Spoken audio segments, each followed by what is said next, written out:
ত্রয়োদশ জাতীয় সংসদ নির্বাচনের সব কার্যক্রম স্থগিত চেয়ে রিট দায়ের করা হয়েছে। বুধবার নিবন্ধিত রাজনৈতিক দল বাংলাদেশ কংগ্রেসের মহাসচিব অ্যাডভোকেট ইয়ারুল ইসলাম এ রিট দায়ের করেছেন।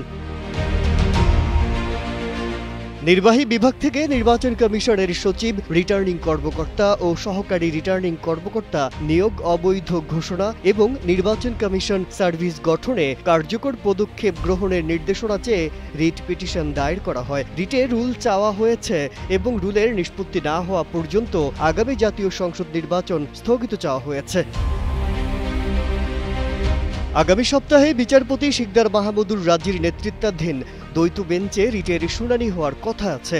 অ্যাডভোকেট মোহাম্মদ ইয়ারুল ইসলাম সাংবাদিকদের বলেন, সরকার ও নির্বাচন কমিশন ইতোমধ্যে ডিসিদের সঙ্গে নির্বাচনের বিষয়ে মতবিনিময় করেছেন এবং তাদের নির্বাচন পরিচালনার দায়িত্ব দেওয়ার ইঙ্গিত দেওয়া হয়। তাদের আবারও নির্বাচন পরিচালনার দায়িত্ব দিলে আরেকটি প্রভাবিত নির্বাচন হবে, সেটা নিশ্চিত।